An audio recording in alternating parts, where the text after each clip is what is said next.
Hello, welcome to Revenant Reads. I'm Vin, and this is a kind of newish book haul and also a general life/channel update.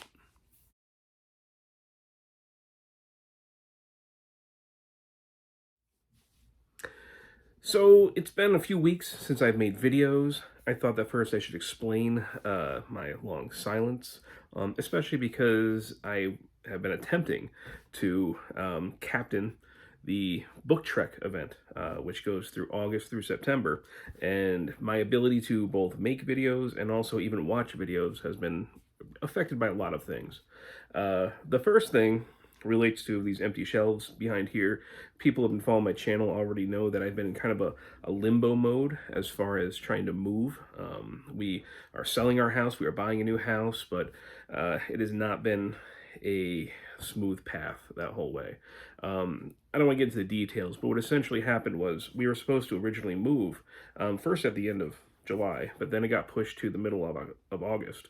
But then middle of August came and went, and we were still not getting the clear to close for our buyers. Their lender let things go on way too long. We were very angry at their lender, but essentially the buyers were not able to make their mortgage. So that fell through. So at the end of August, we were scrambling to put our house back on the market to get a new buyer. Fortunately, we did get a new buyer, but that also meant that during that process, we're talking late August, early September, we were fixing up the house, spending tons of time getting things ready again, having showings. So there were a lot of times when we had to leave the house, we couldn't be around, so we packed up all the family, the kids, the dog, everybody out there. So that ate up into a lot of time. That was also the time period in which school started back up. So we were back to, working full time, making lesson plans, grading, all of that. So that cut into time. And then when I wanted to finally start getting some time on the weekend to record, we had other things happen. First, my wife got sick with COVID. So I was, this kind of little desk office areas inside our bedroom, but so she was quarantined in this room. I didn't have access to this, and I was taking care of our two kids alone for almost a week until I ended up getting sick. So I got COVID. My kids all tested positive, so we were all home quarantining. I felt awful. My kids didn't get it bad at all, but I had the worst thing was this terrible sore throat, which meant I couldn't make videos. And then that turned into a compulsive cough, where if I started talking for more than a minute, I would just start hacking. So that has largely subsided. It is not entirely gone. So you might hear me in this video, and I'm going to try and make a couple videos in a row today to catch up and make up for some lost time. I might have to stop and cough a little bit. Nothing crazy, but it's not entirely gone. I can even feel a little bit of the tickle as I talk right now. So anyway, those are the reasons why I've had very little time to either make videos or even watch them. But I'm trying to catch up. I'm trying to get into the mode of things again. Our moving situation is looking up again. So hopefully within about 2 weeks, if everything works out, I think we'll be in a new house and I'll have a new space. I'll actually have a dedicated office area where I can make videos and not have to worry about somebody's being quarantined in the bedroom. So anyway, there's one of those coughs. Without further ado, I figured I'd show you some of the books that I've acquired over the past month. Some of them are new, some of them are used, but they're all new to me. So one of the first things was an impulse buy. I was at the grocery store, passed by this. Of course, I know of Ken Follett. I haven't read his books yet. I know that Pillars of the Earth is supposed to be very, very good. I'm a history lover, and I'm especially seeing, this helmet on here really drew me because I am an enthusiast of the kind of Viking and AngloSaxon age, and this being a prequel to Pillars of the Earth. So, reading the back, it's kind of cool. The Normans and looks like Anglo-Saxons, they were Vikings at least, and things like that. So I don't expect to get to this anytime soon necessarily, but it's kind of an impulse buy. Wasn't very expensive at all. Figured I'd grab it, and maybe next year, possibly I might be able to get into this. We'll see.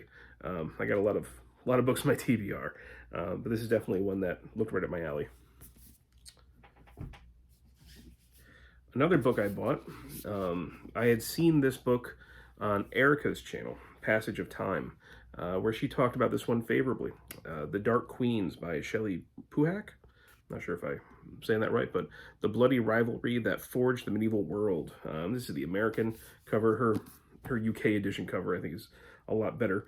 But essentially, these were rival queens in the 6th century in France, I think. I don't know all the backstory, but essentially, they had this terrible, violent rivalry.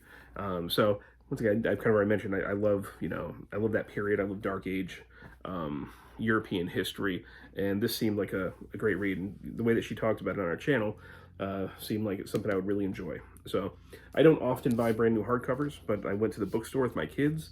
They each were able to pick out a book, and I saw this and thought, yeah, I'm going to indulge.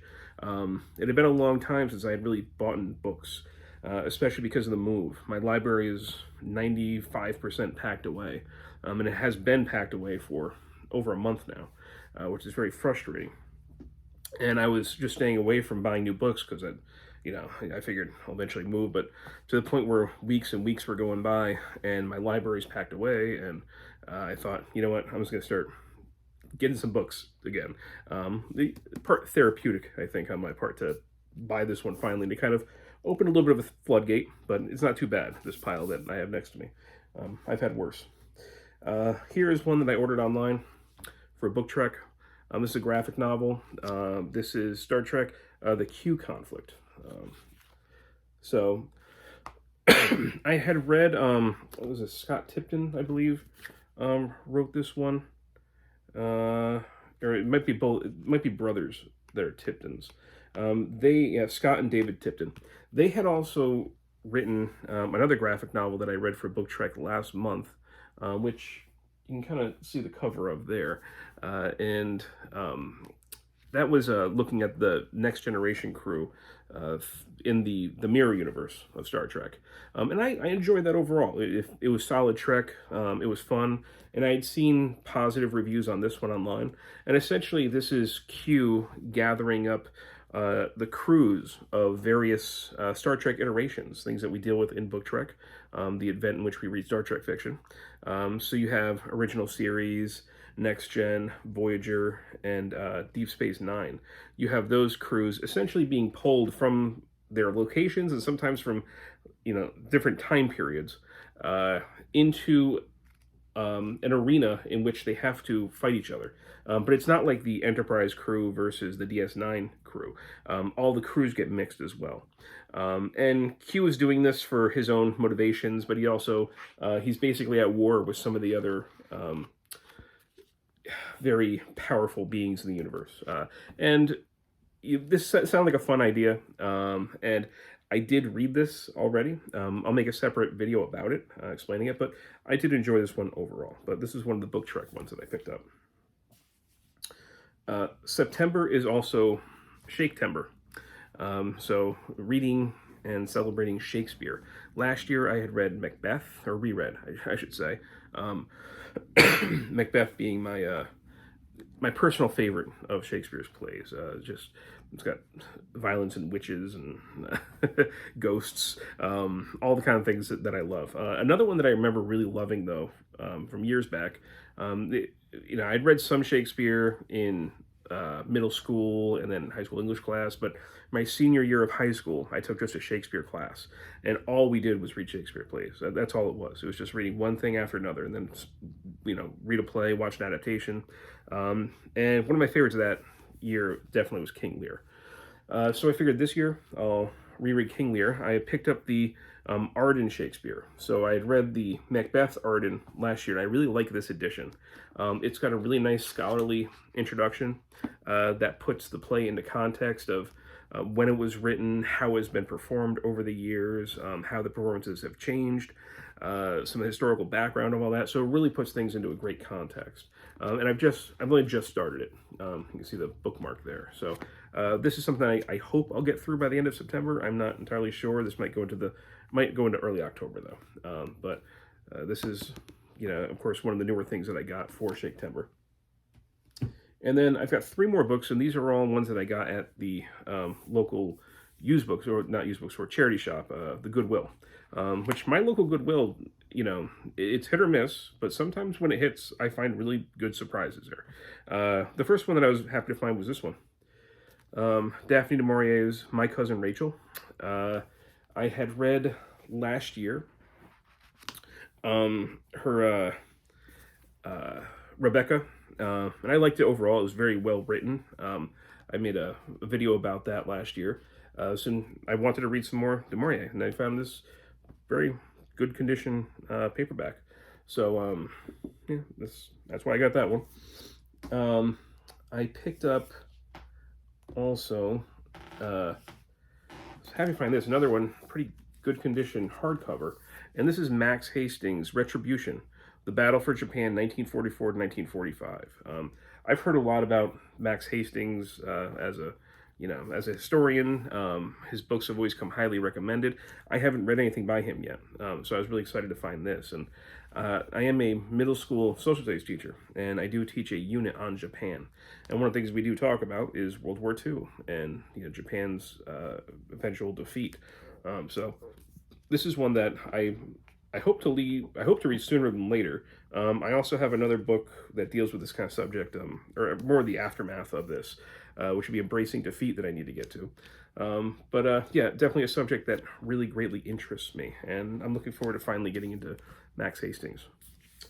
And the last book I'm going to show you was one that I was really surprised by to find. This is Anglo-Saxon Military Institutions on the Eve of the Norman Conquest by C. Warner Hollister. Now, I recognize this historian's name. When I got my bachelor's degree in history, my thesis paper was on King Harold, Harold Godwinson, the last Anglo-Saxon king, on his kind of ascent and his downfall. That's what I did my undergraduate paper on. And one of the things I looked at was Anglo-Saxon battle tactics to understand things like Stamford Bridge and the Battle of Hastings.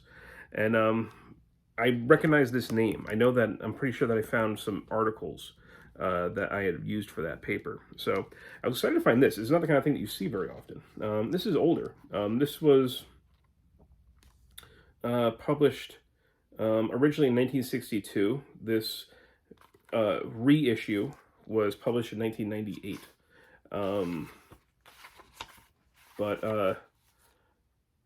It's fairly simple, but it's not too long either. This one is around 150 pages. But I am a kind of sword and historical edged weapons enthusiast.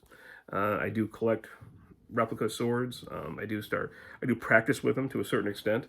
And I've already mentioned before that I really like the Anglo-Saxon and Viking era. So this is, and it's on a subject that I find incredibly interesting. So I was very happy to find this, kind of a weird book that I just didn't expect to find in a Goodwill. I never know what I'm going to find when I go there. So, last time I went to Goodwill, I didn't find anything. But the time before that, I found the last 3 books I just showed you. So I never know what I'm going to get. So anyway, those are the books that I picked up. If you've read any of those, this is kind of an awkward pile. I can't really hold it up right there. But if you've read any of these, I would love to hear your thoughts. That's it. And as always, thank you, BookTube.